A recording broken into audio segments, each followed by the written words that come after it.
Hello everyone, I am here as part of the Fodder School 1 hop. We're all trying to share all the wonderful things that we made throughout the year from all the different artists, and I'm trying to keep this video to less than 20 minutes. So I'm gonna try my best to show you everything. So without further ado, I have my fodder keeper here, which was the very first lesson by Tiffany Sharp. And I told Tiffany I'm very picky about organization, and this was such a game changer. It actually is such a practical thing, which honestly I have to go back through and fill up with all my new fodder. But so much of this is a lot of the fodder that we made in the lessons.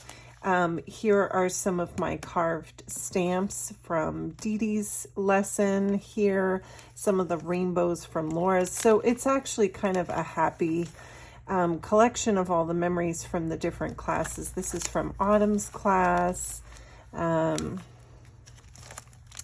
So fun. I really enjoyed this project, and honestly, I should probably make another one so I can fill another one up. So I still have to fill this up, but what a smart project to get us kicking off, because we all made such beautiful, fun bits, and to have some place to house them just made perfect sense to me. So I loved that project. I guess I can try and go in order if my memory is correct. My next project was for Dee Dee, Katron's lesson, and I gotta say I love all of Dee Dee's products, so this was fun just to add kind of her little chipboard pieces to this. I think it was part of the project as a little trifold. So, but you know, as wonderful as this little project is, I have it as a memento. And that's really a huge part of why I create. You know, if I'm going through a phase or a period, I can capture that in a little memento like a book. It was a phase of my art making. So I treasure the little books. I have little homes for them, which just make me so happy.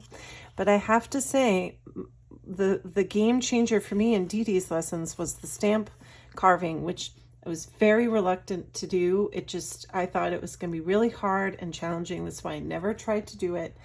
And thanks to Dee Dee and her lesson, I did the stamp carving, and I mean, I fell in love, and it really got me rolling in terms of having my own business and coming up with my own ideas. I feel like it really encouraged me to kind of think outside the box, and I just loved it. Loved her lesson. So, and I love all her stuff, her little chipboard pieces. So fun.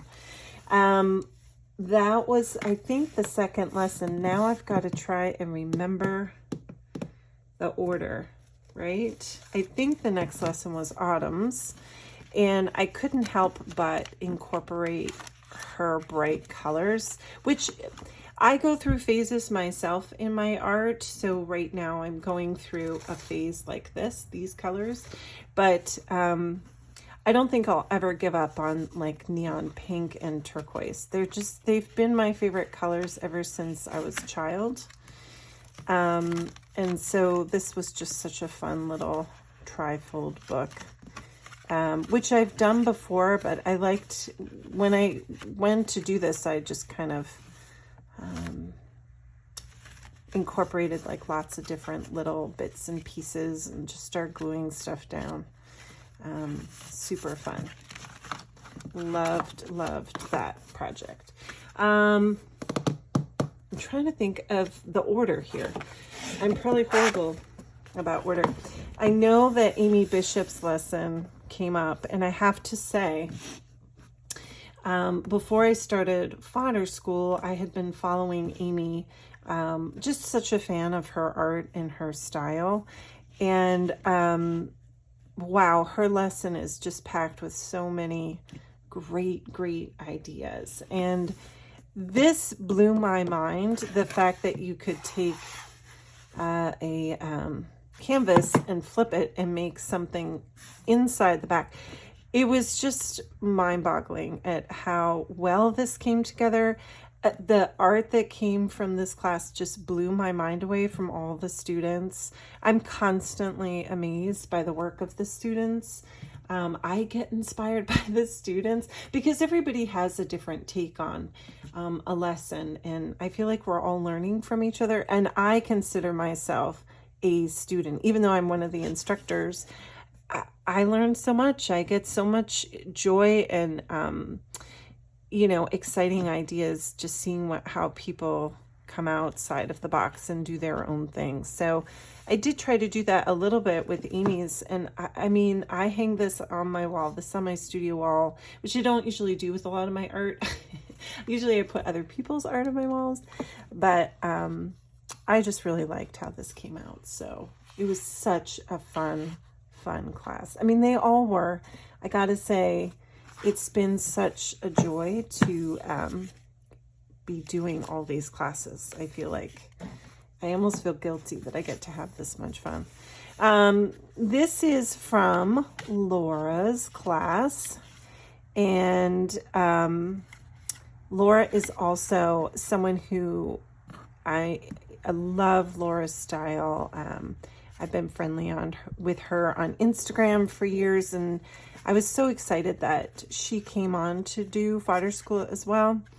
And so consequently, I decided to make a little book with all of Laura's little lessons.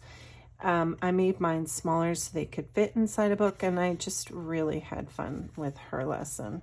I put turquoise in there because that's such a Laura color, and it's a me color. I love turquoise too, but I wanted to kind of, have a little element of Laura in here too. And I put these fun Tim Holtz bits on here because it's hard not to use Tim Holtz bits on everything, but just so much fun. So much fun. So I love this little book. So I think this is actually one of my stencils. It looks smaller though. It might have been before I made that stencil. But okay. I'm trying to think who is next. I think Rebecca was next. And Rebecca is such an amazing artist. I admire her style so much. She really has such a clear voice with her art.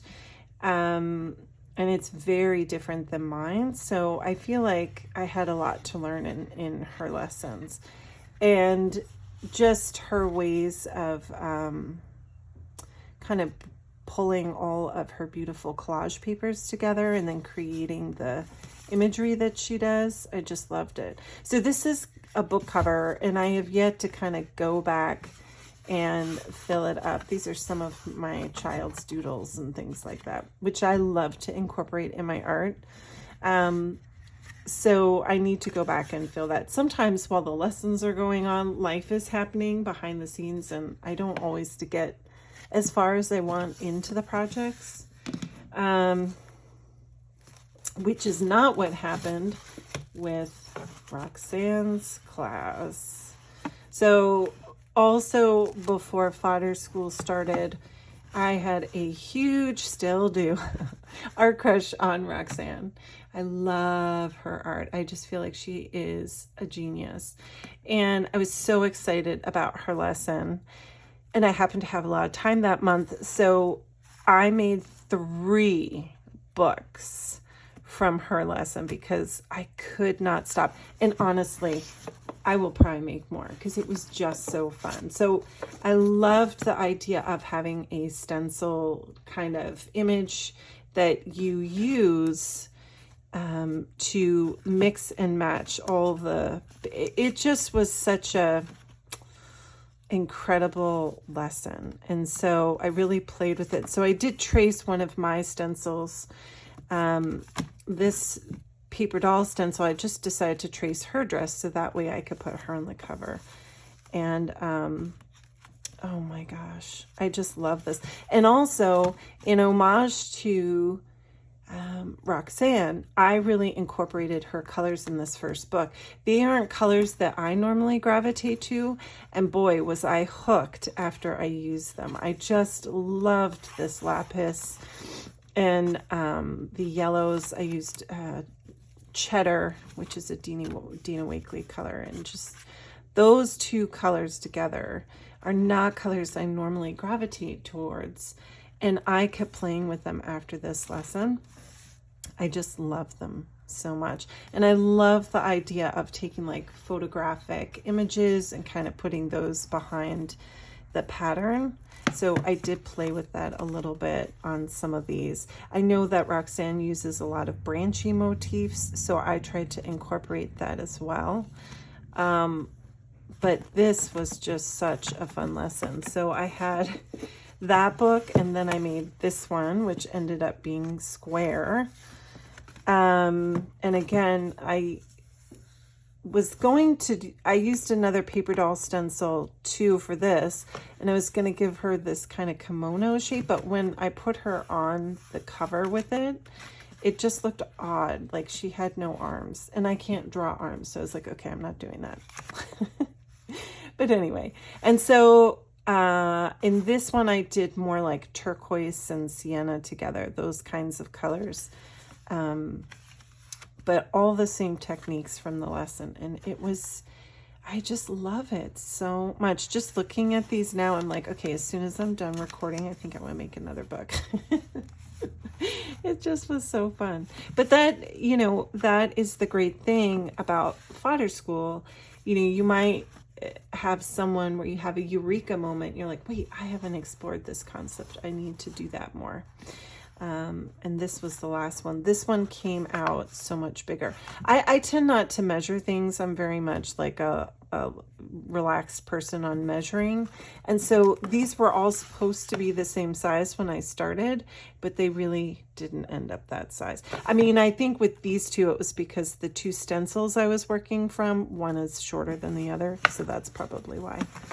And then this one, I was inspired to do this one color-wise because Wendy is such a green person. Like she loves greens and bright pinks. Green is something that is also not in my wheelhouse.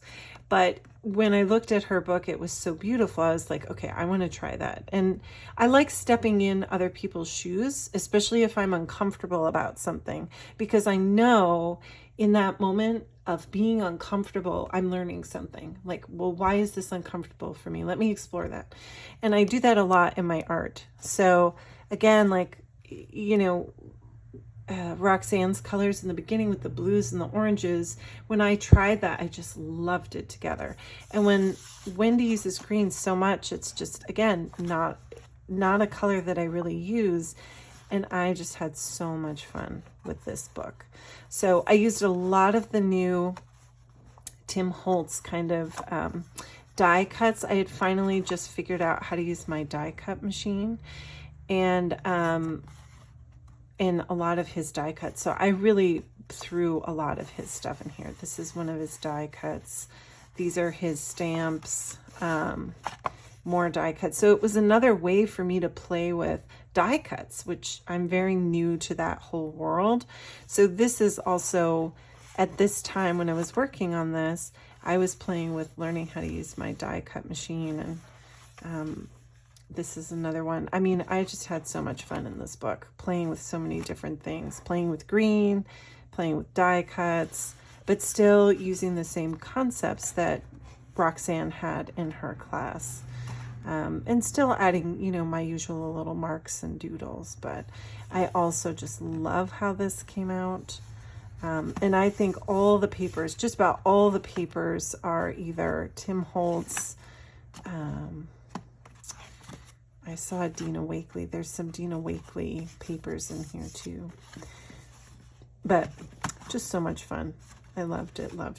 And I guess I could always go back and do the other side to all these books so that the backs aren't blank, or I could write on them. So something to think about for me or any of you who didn't finish the back sides of the books. Oh, and so Tracy is next, right? But Tracy talked a lot about organizing. However, she had some really cute ideas for different ways to make papers. And I think in here, so this is from one of the lessons from Tracy's, because she didn't really have like an end project per se. I used a lot of Tracy's papers in Wendy's project, which was next. And one of the things that she did was arranging all the triangles. I just loved that. And so I went a little crazy with a lot of the papers with triangles and strips of papers. And I've put those all over the place. So I tried to look for them all before I started this video, but I have no idea where they are because I immediately, when I made her papers and stuff, I started using them everywhere. I think I might have some hiding. I know I did some on my index cards, but anyway, just such a fun lesson with how to use the bits. And then for Wendy's, there were so many things I loved about this project. I loved the height of the book. It's not a height normally that I use. And just her binding techniques. I had told Wendy that actually I've used this binding technique before, but I was missing a key piece of information to make it look so cropped and tight on the side. And I got that from her lesson. So I was very grateful for that. And I love the idea of having a concept of really inspiring quotes with beautiful imagery. So you can kind of have this special place. And I made a lot of the handmade fabrics, but they didn't end up on the spine because I used a drop cloth because we were doing renovation, and it seemed like a great idea at the time, but it's so thick that I wouldn't have been able to shut this book if I put all the handmade papers on the spines. So we used some on the spines, the handmade cloth paper, right? And then what I did, as per her suggestion, is I did them as pages in the book. And I like that because some of them were so pretty to me that I didn't want to chop them up. And, you know, I put some of Dee Dee's flowers on some of the pages, some of my paper dolls. And I really like how this looked. It just came out so, so fun. I added ribbons to some of the pages. And I still have to finish this, but I had a fun little journal within a journal with all these little features that I made one morning with some of my leftovers from like Laura's lesson and Tracy's lesson. So I put those pages in here. So I have like a little mini book within a book in a pocket. Oh my gosh, I really had fun. But as you can see, life has gotten in the way and it's gotten busy, so I didn't get to finish filling this out. But that's okay, because this is a very special book, so I want to kind of fill it with special, special stuff. And then last but not least, we have Kelly's class with this cute folio. And boy, did I love this class as well. It's just such a practical kind of thing to make, and then you can use it over and over. So I made a little pocket here, and I just did this flip as just like a photo inspiration. And then I got these cheap little books in Target in the dollar spot for my kids just to doodle on, and then I stole one. I was like, wait, this will be perfect for my folio. And I just cropped the corners. I have like a little library pocket here on the side. I haven't decided what I want to use this for because I do want to use it over and over. It's so beautiful. So I got to come up with a plan. I think it might be a meal planner or a goal planner, something like that. And I loved that it's so serendipitous, but I love that she incorporated these slides and postage because I had just recently, with my new die cuts, gotten the new Tim Holtz. I think this is from the specimen one, possibly, where he had slide mounts. So I got to play with making some really pretty slides, and the little collages in there. I just had so much fun, and the postage. It just complemented her project so well. So I absolutely loved that. So I hope you enjoyed my little hop. I hope you go and check out all the other artists in the description of this video, and you can check out theirs as well.